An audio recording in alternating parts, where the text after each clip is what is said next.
So the ATM machines now, you said they're getting 15,000. Yes. So I had 30 ATMs, which they were generating me $15,000 on a monthly basis. So you're doing $15,000 a month. I'm looking at this. At what point do you say, okay, the time that it's taking me to get this type of money is far less than what I'm doing in this career. It's time for me to make the pivot and look at entrepreneurship as a full-time thing, not just a side income thing. We don't like hustle because it takes grind, it takes a lot of dedication, it takes a lot of sacrifice to do it. At what point is it you're saying, all right, I'm putting the badge down, this is what we're going with? Yeah, man. To be honest, it really comes down to your environment.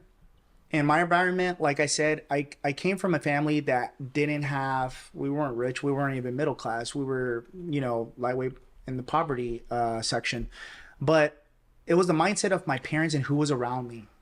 Basically because I felt like I had to justify my decision making. And I feel like a lot of people, especially nowadays, they have to justify the decision maker, whether with their spouse, who's around their circle, their friends, family, whoever it is. And that actually, I feel, blocks a lot of people from actually starting and being great. So when I went ahead, and it took me 18 months to hit those numbers, the $15,000 in residual income, that allowed me to reduce my workload from 80 to 100 hours to now 40 hours. So Overtime's done. Overtime's done. Dude. Gotcha. So then at that stage of the game, I'm a serial entrepreneur. So I started thinking, okay, what else could I do? And then that's when I decided to jump on Facebook. I decided to jump on Facebook. And remember, guys, I wasn't on social media for 8 years since MySpace. So I didn't know what I was looking at. But this is coming in the beginning of 2020. And in the beginning of 2020, I get targeted on an ad from Zuckerberg. And it's a book from a digital marketer called Russell Brunson. He actually has a pretty massive company called ClickFunnels. And then I got targeted by another marketer called Dan Henry. And his book was called Digital Millionaire.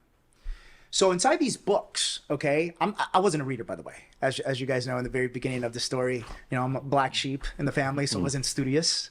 Dropped out of college after getting my associates because I needed to work. I felt like as a man, I shouldn't be asking money from my parents, right? So then decided to get these books for about $2 each, read them, and I'm not shitting you, I read them like 6 times, both books. And I was just in awe, dude, because I'm sitting there at my desk and I'm like, this is amazing. This is like a movie, right? To go back to the movies, man.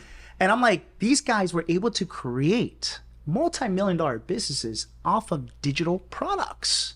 And mind you, this isn't all to me because I haven't been online. So I haven't seen the change of when Instagram appeared, Twitter appeared. Like I heard of the names, but I never used them. And that just shows you don't got to be hip to knowing social media to actually build another business on social media or in the online space.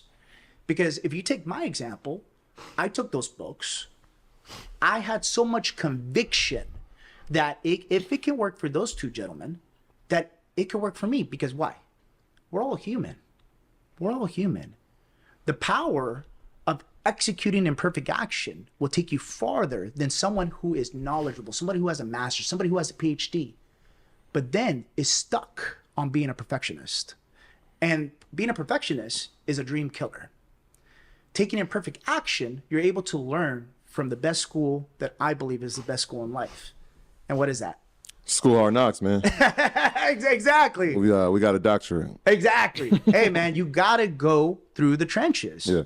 At the end of the day, that's the best way to learn because you're never going to forget from that experience. You're always going to say, hey, we don't do that because we've already, learned this way from our first venture or the first time that we attempted to this. And that's the best way to learn.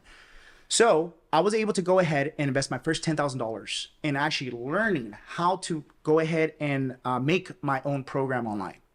And I remember when I signed up for this first mentorship, it was, okay, what are you good at? That was the question they asked me. And I was just like, dude, I'm a cop and I also do ATMs. They're like, go with ATMs because no one likes the police. Straight up his words. And I was just like, good advice. Yeah, I was like, that was great advice at that time. I was like, all right, good enough. So then I go ahead, man, and I launched the ATM program that I had. The first program that I launched was called 30-day ATM Biz. I know it was not the sexiest name, but I went with it, right? Imperfect action. And I also launched a Facebook group. Okay.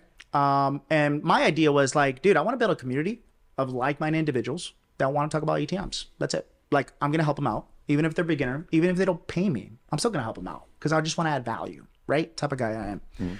So then started out with like 5 members. And throughout this next 6-month period, dude, we're talking about April of 2020 to about the end of 2020, I probably made roughly around $7,000 off of that program. And now, dude, I'm literally thinking like, why is it that I haven't generated quite a bit of money from this program that I just launched? And you got these other guys with these claims saying like, dude, I'm making 100,000, I'm making 300,000 a month, I'm making $1 million. What's so special about that? So what did I do? I took a step back, right? Which entrepreneurs, we don't like doing that, but we have to do it. And I did market research. So market research is I went to go see what my competitors are doing. Okay. And I was just like, what is working for them? And I started analyzing it. And I was just like, okay, if you're able to make any niche, think of any niche that you would want to do in life. You can make it simpler, faster, and easier for people, especially in the online world, because you got to think about it right now. COVID dramatically changed everybody's mindset when it comes to convenience. Okay. Think about it. People want things now, right? So if you're able to make it easier, you're going to win no matter what industry you're in.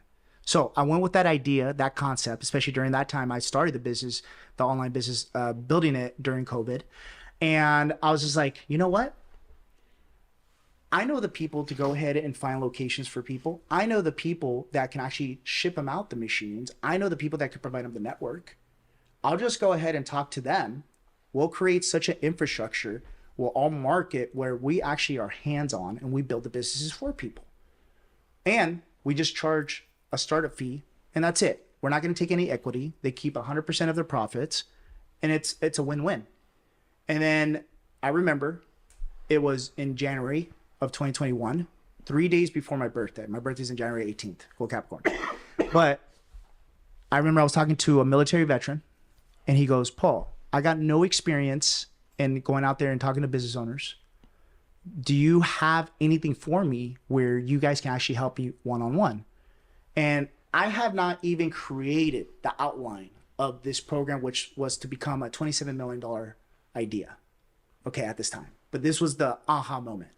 So I'm talking to this vet and I'm like, well, what if my team could go ahead and actually like find the location for you, place the machines for you, and then we set up everything. And I even have a tech like go one-on-one with you and show you how to program and all that. Would you be interested in something like this? And he goes, yeah, that sounds great to me, man. You're saving me a ton of time. Awesome. How much? Dude, at that time I was selling my program for $997 for $1,000. And I started looking at the overhead. I was like, okay, it's roughly going to cost me this much. And how much do I want in profit? All right, cool. All right, $6,000. 15-minute conversation, $6,000 payment. Dramatically changed my mindset on the possibility of adding value, actually making an offer that's simpler, faster, and easier that people get it, and they'll be willing to buy and pay for it. After that, man, it was like literally push it to the limit. I started mass hiring. My first month that I made 6 figures by myself, I was still in law enforcement, just like, the 9-to-5 entrepreneur. Millionaire. 9-to-5 millionaire. That's a fact. Where he was still doing his law enforcement job. Mm-hmm. I made my first 6 figures in March of 2021. I made $120,000 with 80% net profit, and I was still a cop. And the only reason why I didn't quit right there and then is because of my environment. So what did I do? I went to the first girl that I truly love, my mom. I was like, hey, Mom, check this out.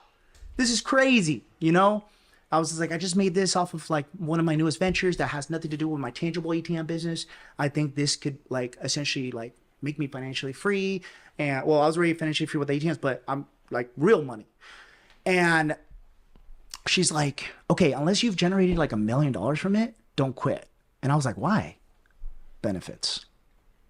I mean, that's just what it is. Benefits, right? It's important. It is important, man. It is important. But here's the thing: if you can make tens of thousands of dollars in profit, you can afford benefits, man. Benefits is like what, $1,000 for top tier benefits, man.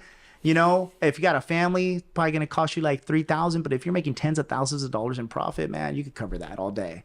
And that's the thing. And that's what I'm talking about, right? You know, me and my mom, we talk almost every other day. And the conversations that we have is just like, she didn't really believe me until she saw the actual transformation. And the transformation I'm talking about is maturity. Because I had to mature with the way that, number one, I would explain things to her, but then also she had to see the concept actually work.